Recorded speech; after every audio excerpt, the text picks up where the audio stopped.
here in Spain. We're going to 5 red lights and we are off and we're getting in an awesome spot. Going to squeeze through. Oh god, we're touching the side of the Lotus. And our outside is going to be close and we're side by side. Perry's going to try and go around the outside. I'm squeezing him. He comes back on track. He pushes me wide into the gravel. No! And oh god, we've smashed, massive smashed into us.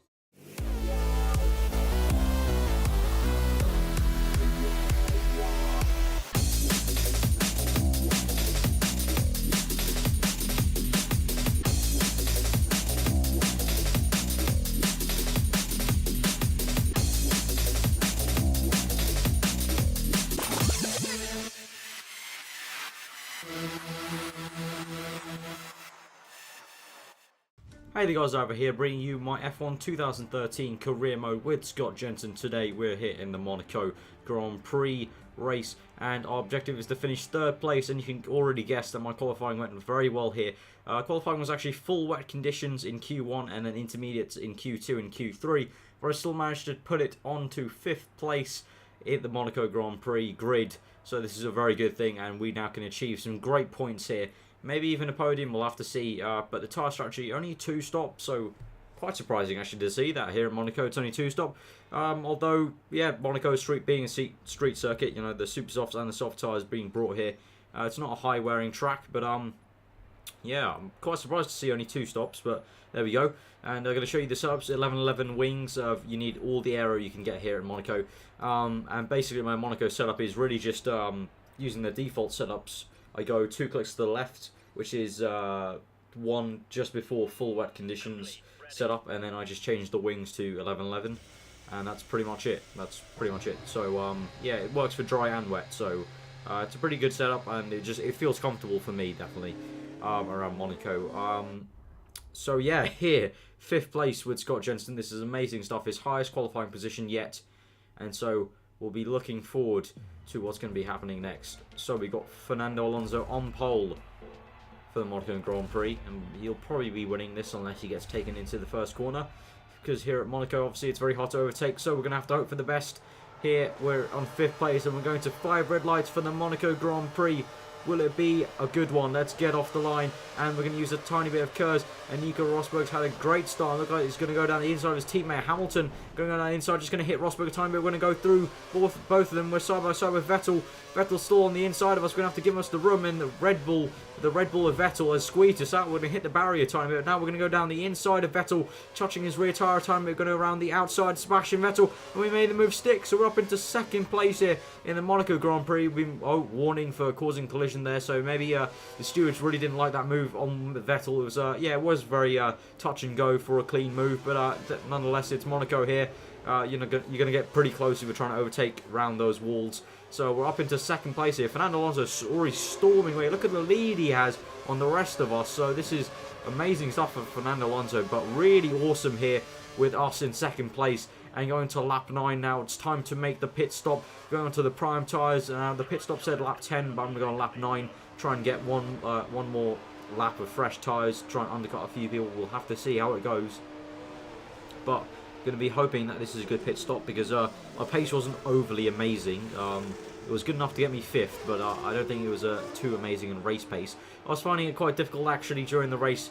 It was just, I found the case that I couldn't turn the wheel sometimes enough for some of the corners. I don't know if I have to up my saturation specifically for Monaco, or it was maybe just my setup that wasn't very responsive in the handling, but it just felt like I was getting general understeer from the wheel itself, which was a bit weird. But now Maldonado was trying to overtake us there as we come out of the pits onto lap 10 on these prime tyres, the yellow walled soft tyres, and so we'll be going all the way to lap 24 apparently, so we're going to have to see how that goes. Hitting the walls there really harshly as we're coming through. We didn't get a clean exit onto the pit straight.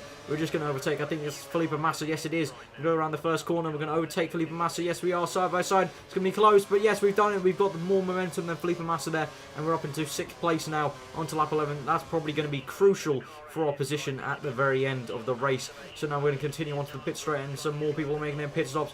We're going past, I think that was Grosjean in 4th place there, so we're into 3rd. So this is, wow, okay, that's a bit annoying. We've been overtaken by Lewis Hamilton. So Lewis Hamilton's jumped us, and he's actually quite a bit ahead. As you can see on the minimap, there's his dot on the left of the mini-map, so he's quite a bit ahead of us from the pit stop, so definitely my pace wasn't as good. As you can see, my steering wheel is going lock to lock here. I just really couldn't find the steering. Oh my god, Hamilton's out of the Grand Prix again. Whoa, what the... Wow, Hamilton's getting the worst luck in this career mode. It really is. That's another engine failure like he had in Bahrain. Wow. So if you're a Hamilton fan, then...